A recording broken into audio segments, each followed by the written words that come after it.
Hello everyone, आज हम पढ़ेंगे एनसीईआरटी क्लास 7 ज्योग्राफी का chapter 6 natural vegetation and wild life. तो स्टार्टिंग में हमें बताया गया है कि सरीमा एक बच्ची है, वो अपने समर कैंप पे जा रही है मनाली हिमाचल प्रदेश में। और जब वो जाती है ट्रैवल करते हुए तो काफ़ी ज़्यादा वो पूरे चेंज देखती है नेचुरल वेजिटेशन में। और आगे बढ़ते बढ़ते वो देखती है कि हिल्स आ गई हैं और एक वो पास से निकलते हैं जिसका नाम होता है रोहतांग पास। तो इस पूरे में यही इम्पोर्टेंट है कि जो रोहतांग पास है वो हिमाचल प्रदेश में पड़ता है। और जब हम एक एरिया से दूसरे एरिया में जाते हैं तो नेचुरल वेजिटेशन में और वाइल्ड लाइफ में काफ़ी ज़्यादा चेंजेस आते हैं। तो सलीमा ऑब्जर्व जो करती है वो समराइज करती है कि मतलब एक क्लोज रिलेशनशिप होता है between height of land and character of vegetation. मतलब जितनी ज़्यादा लैंड की हाइट बढ़ती जाएगी, हम ऊंचाई पे जाते जाएंगे, तो जहाँ वहाँ की वेजिटेशन है वो भी काफ़ी ज़्यादा चेंज हो जाएगी। हाइट के साथ जब चेंज होते हैं तो क्लाइमेट में भी चेंज आ जाता है और नेचुरल वेजिटेशन में भी, ये देख लिया हमने, है ना। फिर ग्रोथ ऑफ वेजिटेशन जो होती है वो डिपेंड करती है किस पे? 4 फैक्टर्स पे डिपेंड करती है। ग्रोथ ऑफ वेजिटेशन 4 फैक्टर्स पे डिपेंड करती है। वो 4 फैक्टर्स हैं टेम्परेचर, मॉइस्चर, स्लोप और थिकनेस ऑफ सॉइल। ये बहुत इंपॉर्टेंट है ये वाला पार्ट, इसको अच्छे से याद करिए कि ग्रोथ ऑफ वेजिटेशन 4 पार्ट्स पे डिपेंड करती है, टेम्परेचर, मॉइस्चर, स्लोप और थिकनेस ऑफ सॉइल। और हमारा जो नेचुरल वेजिटेशन है उसको भी हम 3 ब्रॉड कैटेगरीज में हम लोग कैसे डिवाइड कर सकते हैं। तो हम लोग, एक होता है हमारा फॉरेस्ट। तो फॉरेस्ट क्या होता है कि जहाँ पे बहुत अच्छा ठीक ठाक टेम्परेचर होता है और रेनफॉल काफ़ी ज़्यादा होती है, तो हमारे जो है उस एरिया में फॉरेस्ट बन जाते हैं। और रेनफॉल में और वहाँ के टेम्परेचर के बेसिस पे वहाँ पे डेंस घने फॉरेस्ट बन सकते हैं, ओपन फॉरेस्ट बन सकते हैं, खुले जंगल बन सकते हैं। फिर नेक्स्ट आता है हमारा ग्रासलैंड्स। तो ग्रासलैंड जो होती है वो ऐसे एरिया में ग्रो करते हैं ग्रासलैंड्स जहाँ पे जो रेन होती है वो ठीक ठाक होती है, मॉडरेट रेन होती है। और श्रब्स ऐसे एरिया में डेवलप करते हैं जहाँ पे जो ड्राई कंडीशंस होती है और रेनफॉल काफ़ी कम होती है। फिर सलीमा अपना जो एक्सपीरियंस है वो हिमालयन ट्रिप का अपने फादर के साथ शेयर करती है और बताती है उसने क्या क्या देखा वहाँ पे।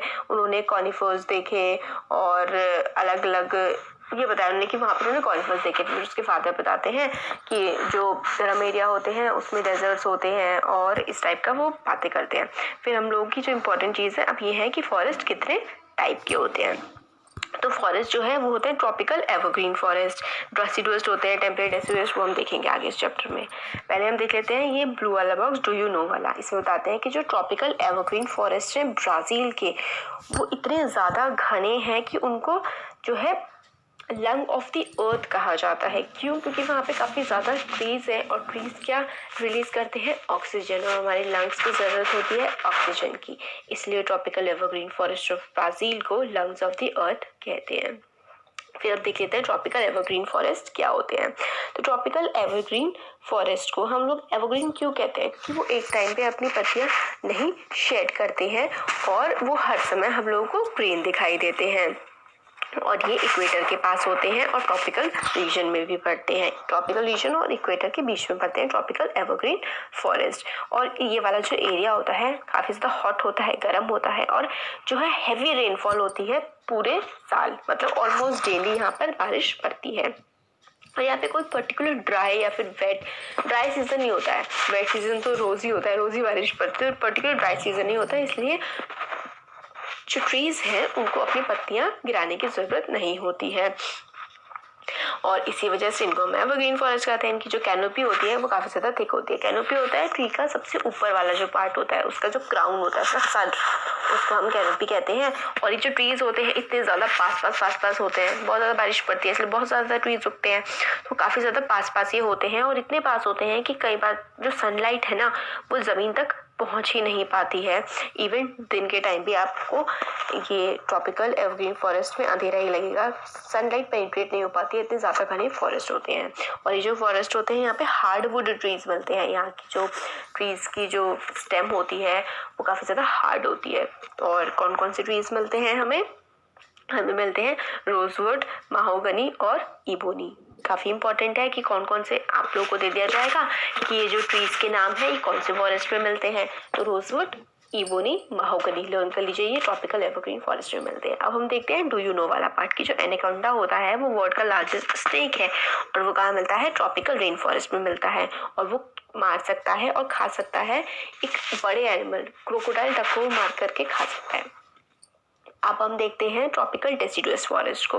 तो जो ट्रॉपिकल डेसिडुअस फॉरेस्ट होते हैं उनको हम लोग मॉनसून फॉरेस्ट कहते हैं। हमारी कंट्री में, इंडिया के लार्ज पार्ट में पाए जाते हैं। नॉर्थ ऑस्ट्रेलिया में मिलते हैं, सेंट्रल अमेरिका में मिलते हैं और ये जो रीजन है एक्सपीरियंस करते हैं सीजनल चेंजेस, क्योंकि एक सीजन में इसमें पूरे टाइम बारिश नहीं पड़ती है, सीजन टू सीजन बारिश पड़ती है। इसलिए जब ड्राई सीजन होता है, जब बारिश कम पड़ती है, तो वाटर को कंजर्व करने के लिए, अपने पानी को बचाने के लिए ये लोग अपनी पत्तियों को गिरा देते हैं। पत्तियां ही क्यों गिराते हैं? क्योंकि जो ट्रांसपिरेशन प्रोसेस होता है ना, वाटर लॉस का प्रोसेस होता है, वो लीफ से होता है। ट्रांसपिरेशन जैसे इवेपोरेशन होता है किसी वाटर बॉडी से, ऐसे ही प्लांट्स की लीफ से ट्रांसपिरेशन होता है। मतलब प्लांट्स की जो लीव्स में वाटर होता है वो उड़ता है, उसको हम ट्रांसपिरेशन बोलते हैं। इसलिए ड्राई सीजन में पानी बचाने के लिए ट्रीज अपनी पत्तियों को गिरा देते हैं।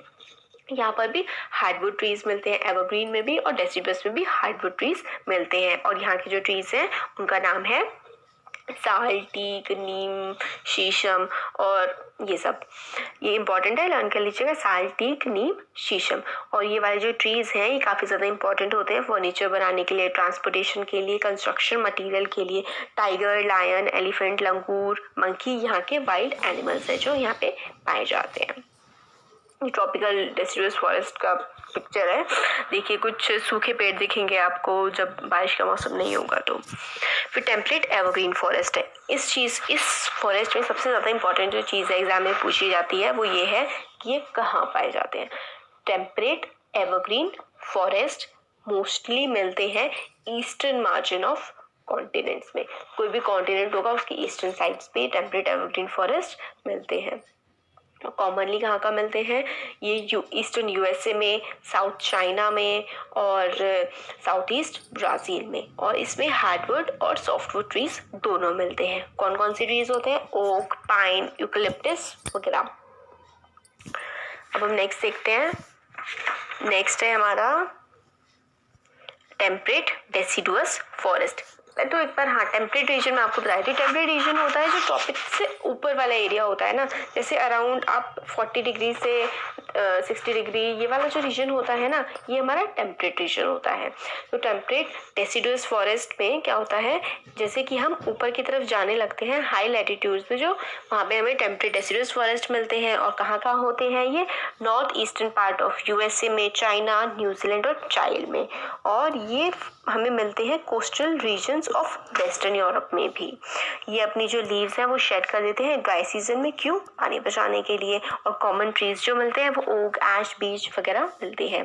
डियर, फॉक्स, वुल्व्स और बाकी जो एनिमल्स हैं वो कॉमनली यहाँ पे पाए जाते हैं। बर्ड्स लाइक फीजेंट, ये देखिए कितनी सुंदर सी बर्ड है, ये फीजेंट है और ये है मोनाल। काफ़ी सुंदर सी दोनों बर्ड्स हैं। ये भी हमारी टेम्परेट डेसिडुअस फॉरेस्ट में मिलती है। मोनाल तो इंडिया में भी मिलती है, उत्तराखंड वाले एरिया में। अब ये वाला देख लेते हैं, डू यू नो। जो मेडिटेरियन ट्रीज होते हैं वो उन्होंने अडेप्ट कर लिया होता है खुद को ड्राई समर्स में। कैसे? उनका जो बार्क होता है, तना होता है, वो काफ़ी ज़्यादा मोटा होता है और उनकी जो लीव्स होती है उस पर वैक्स की कोटिंग होती है ताकि वो ट्रांसपिरेशन लॉसेस की वजह से जो पानी का लॉस होता है उसको बचा सकें। मेडिटेरियन रीजन को ये पूरा जो डू यू नो वाला पार्ट है बड़ा इंपॉर्टेंट है ये।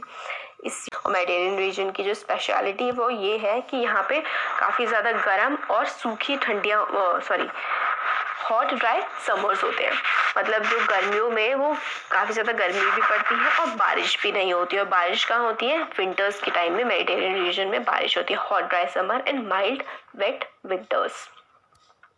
तो मेडिटेरियन रीजन कहाँ कहाँ पाया जाता है? मेडिटेरियन सी के अराउंड यूरोप में, एशिया और अफ्रीका में। मेडिटेरियन सी हम लोगों ने देखिए मेडिटेरियन कहाँ पर पड़ता है?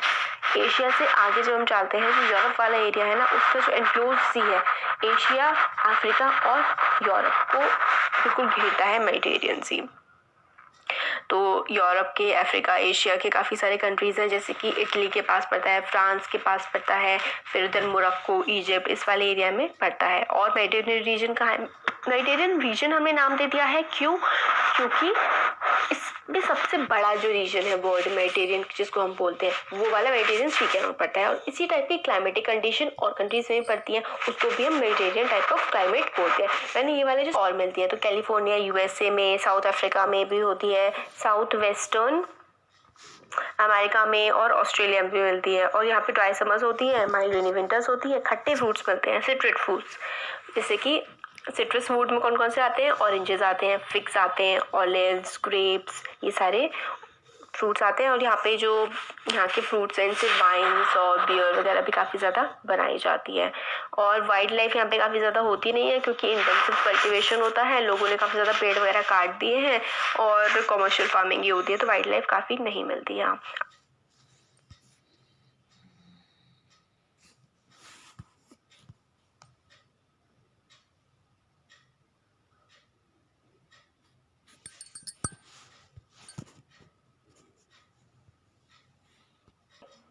काफ़ी ज़्यादा हायर लैटिट्यूड्स पे, ऊंचाई पर 50 से 70 डिग्री, 50 से 70 डिग्री नॉर्दर्न हेमिस्फेयर पे जो हमें कॉनिफेरस फॉरेस्ट मिलते हैं, जिसको हम टैगा भी बोलते हैं।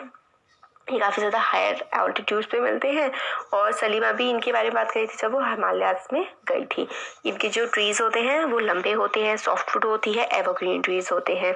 वुड्स ऑफ ट्रीज़ क्या है, काफ़ी ज़्यादा हेल्पफुल होती है। ये देखिए, पहले हम देख लेते हैं कॉनिफरस फॉरेस्ट, ये है गर्मियों का टाइम, और सेकेंड वाली जो फिगर है ये सर्दियों का टाइम, जब स्नो ने कवर कर रखा है, कितना सुंदर लग रहा है। तो यहाँ के जो ट्रीज़ होते हैं वो टॉल होते हैं, लंबे होते हैं, सॉफ्टवुड एवरग्रीन ट्रीज़ होते हैं। जो यहाँ के ट्रीज़ की वुड होती है वो सॉफ्टवुड होती है, इसीलिए ये जो काफ़ी ज़्यादा यूज़फुल होते हैं पल्प बनाने में। और जो मैन्युफैक्चरिंग ऑफ पेपर में यूज़फुल होता है, हमारा जो पेपर होता है वो इधर के ही फॉरेस्ट से बना हुआ था, कॉनिफेरस फॉरेस्ट, सॉफ्टवुड फॉरेस्ट से। मैच बॉक्सेस, जो माचिस की तीलियाँ होती हैं, और पैकिंग बॉक्सेस, जो बॉक्स में पैकिंग की जाती है वो भी काफ़ी ज़्यादा सॉफ्ट गत्ता होता है ना, तो वो यही कॉनिफरस फॉरेस्ट से आता है। और इनके जो ट्रीज़ के नाम है वो कौन कौन से, चीर, पाइन, सेडार, काफ़ी ज़्यादा इंपॉर्टेंट है। ट्रीज़ के नाम लर्न करना काफ़ी इंपॉर्टेंट है। जितने भी टाइप के फॉरेस्ट हम लोग पढ़ रहे हैं उनके चीर, पाइन, सेडार हमें कॉनिफेरस फॉरेस्ट में मिलते हैं। और इसके जो एनिमल्स हैं वो है सिल्वर फॉक्स, मिंक और पोलर बियर, मिंक और सिल्वर फॉक्स। 3 लर्न कर लीजिए, मिंक और पोलर बियर, ये काफ़ी ज़्यादा पूछा जाता है। अब हमारे आते हैं ग्रासलैंड्स। ग्रासलैंड्स भी हमारे 2 टाइप के होते हैं, एक होता है ट्रॉपिकल ग्रासलैंड्स और होते हैं एक टेम्परेट ग्रासलैंड। तो जो ट्रॉपिकल ग्रासलैंड है उसका सबसे ज़्यादा फेमस एग्जाम्पल और इम्पॉर्टेंट एग्जाम्पल है सवाना के ग्रासलैंड्स, जो मिलते हैं हमें अफ्रीका में। और ये जो ट्रॉपिकल ग्रासलैंड्स है ये एक्सटेंड करते हैं इक्वेटर के दोनों साइड्स में। इसमें जो वेजिटेशन ग्रो करती है वो ऐसे एरियाज होते हैं जहाँ पे मॉडरेट रेनफॉल पड़ती है। ग्रासलैंड से बहुत ज़्यादा रेनफॉल नहीं पड़ती है, इसलिए ग्रास ही ग्रास उगती है। जो ट्री है वो तो काफ़ी ज़्यादा कम होते हैं यहाँ पे। और ग्रास काफ़ी ज़्यादा ऊंची और लंबी होती है, कितनी 3 to 4 मीटर्स हाइट तक की यहाँ पे ग्रास उग जाती है। और सवाना जो ग्रासलैंड है अफ्रीका के, उसी का एग्जाम्पल है। कौन कौन से एनिमल्स होते हैं, एलिफेंट्स हो गए, जेब्रास हो गए, giraffe, deer, leopards are commonly found in tropical grasslands. ये है ट्रॉपिकल ग्रासलैंड की हमारी फोटो। और देखिए यहाँ पे कैसी येलो येलो से कलर की जो घास है, काफ़ी ज़्यादा ऊंची घास होती है, ट्रीज काफ़ी कम होते हैं। अब हम देखते हैं टेम्परेट ग्रासलैंड्स। जो टेम्परेट ग्रासलैंड्स हैं ये हमें मिलते हैं मिड लैटिट्यूडनल जोन्स में।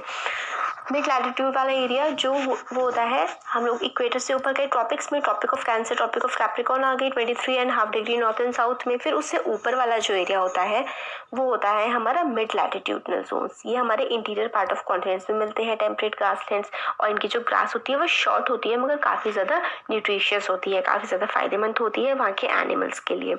और कौन कौन से एनिमल्स मिलते हैं, वाइल्ड बेफेलोज, बाइजन्स, एंटीलोप्स यहाँ पे पाए जाते हैं। अभी हम इसके ग्रासलैंड्स के एग्जांपल्स देख लेते हैं। पहले ग्रासलैंड्स जो हैं वो डिफरेंट नेम से पाए जाते हैं पूरे वर्ल्ड में। ट्रॉपिकल ग्रासलैंड्स मिलते हैं हमें ईस्टर्न अफ्रीका में, सवाना हमने पढ़ा, ब्राज़ील में और वेनेजुएला में। ब्राज़ील में ने कैंपोस और वेनेजुएला में ललानोस कहते हैं। ये बहुत इंपॉर्टेंट है, कुछ भी पूछ लेते हैं इसमें से कि ललानोस कहाँ मिलते हैं, पेम्पा कहाँ मिलते हैं, तो बड़ा इंपॉर्टेंट है। एक एक कंट्री का हर ग्रासलैंड आपको लर्न करना चाहिए। टेम्परेट ग्रासलैंड्स हमें अर्जेंटीना में पैम्पास होते हैं, नॉर्थ अमेरिका में प्रेरीज होती है, प्रेरीज तो बहुत ही इंपॉर्टेंट है, साउथ अफ्रीका में वेल्ड होते हैं, सेंट्रल एशिया में स्टेपीज, ऑस्ट्रेलिया में डॉन। सारे के सारे आपको लर्न होने चाहिए, जितने भी इसमें गिवन है ना, कितने हैं ये 5 और 3 8 है, तो 8 के 8 आपको लर्न होने चाहिए। ये हो गया हमारा टेम्परेट ग्रासलैंड पढ़ लिया। अब थॉर्नी बुशेस किस एरिया में होगी, जहाँ पे बारिश नहीं पड़ेगी। बारिश कहाँ कम पड़ती है, डेजर्टिक एरियाज में। तो डेजर्टिक एरिया में थॉर्नी बुशेस होती है, और इंडिया में कहाँ है ये, थार डेजर्ट वाला एरिया, राजस्थान के वेस्टर्न पार्ट में। फिर अब हम आ जाते हैं पोलर रीजन पे। अगर आप पोलर रीजन में जाएंगे तो वहाँ पे काफ़ी ज़्यादा ठंड होगी, और नेचुरल वेजिटेशन तो काफ़ी ज़्यादा लिमिटेड होती है। क्या उगता है वहाँ पे, मोजेस एंड लाइकेंस और बहुत ही छोटे छोटे से श्रब्स। इंपॉर्टेंट है, क्या क्या उगता है पोलर रीजन में, मोजेस, लाइकेंस और स्मॉल श्रब्स। और ये जो है ये भी उगते हैं कब, जब थोड़ा समर का सीजन होता है। और इस वाला जो वेजिटेशन होता है ना, इसको हम बोलते हैं टुंड्रा। टाइगा हमने पढ़ा था, टाइगा कौन से थे, टाइगा हमारे कॉनिफरस फॉरेस्ट थे, जो लैटिट्यूड था जिनका 50 से 70 डिग्री नॉर्थ एंड साउथ वाला जो एरिया होगा उसमें, स्पेशली नॉर्दर्न हेमिस्फीयर में होता है, सदर्न हेमिस्फीयर में तो नहीं मिलता है, नॉर्दर्न हेमिस्फीयर में ही होता है कॉनिफर्स। और कौन कौन से ट्रीज थे, सॉफ्टवुड ट्रीज थे हमारे, चीर, पाइन और सिडार। और वो वाला रीजन टाइगा था। टाइगा टुंड्रा ऐसे याद कर लीजिए कि पहले जब हम इक्वेटर से ऊपर की तरफ बढ़ते जाएंगे तो हमें पहले टाइगा मिलेगा, और फिर जो हमारा सबसे ज़्यादा ठंड जहाँ पड़ती है वो एरिया होता है टुंड्रा वाला। और वेजिटेशन काफ़ी कम ही होती है यहाँ पे। कौन कौन सा एरिया, एशिया के जो नदर्न एरिया, यूरोप का, नॉर्थ अमेरिका के नदर्न एरिया में हमें मिलते हैं। एनिमल्स कौन से होते हैं, काफ़ी ज़्यादा थिक फर होती है ताकि खुद को ठंड से बचा सकें वो, और स्किन को प्रोटेक्ट करने के लिए होती है वो। एग्जाम्पल्स क्या है, सील हो गया, वेलरोस हो गया, मिन और आर्कटिक ओल। ये देखिए दिए हुए हैं, कितने क्यूट से एनिमल्स हैं, वेलरोस है और पोलर बियर है, ये हमारी सील है। फिर बस हमारा चैप्टर यहाँ पे कंप्लीट हो गया। Thank you so much.